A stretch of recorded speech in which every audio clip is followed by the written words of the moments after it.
Good morning idol. Andito ako ngayon sa makina ng Bobcat.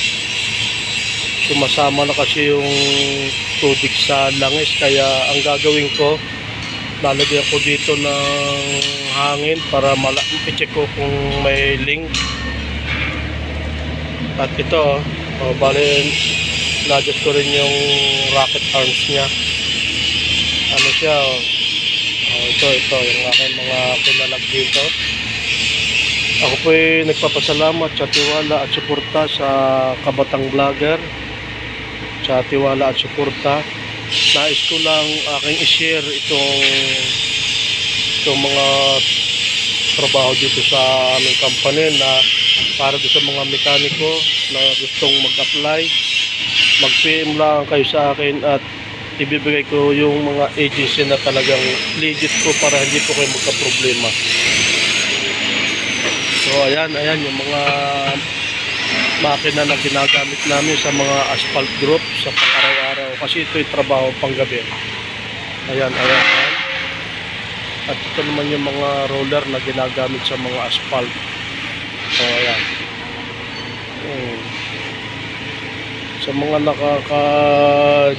panood po ng aking video na marunong pong magmekaniko, mag-PM lang kayo sa akin at ibibigay ko ang agency na talagang sigurado po mga idol. So ayan na. Bali ito yung unit Bobcat. So ayan na.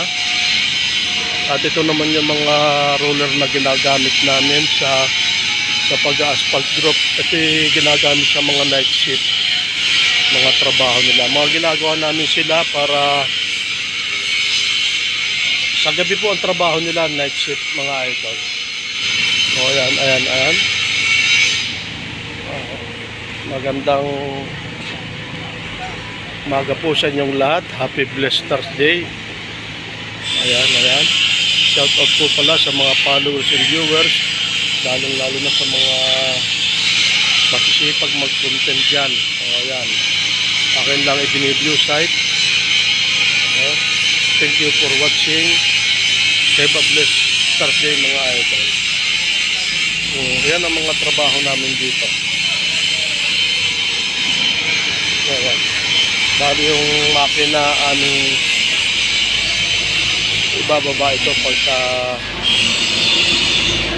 na-check namin matayos naman yung bali yung diesel tank, baka humalo na yung tubig, aming ibababa yan para tatanggalin namin. So ayan siya. Thank you so much.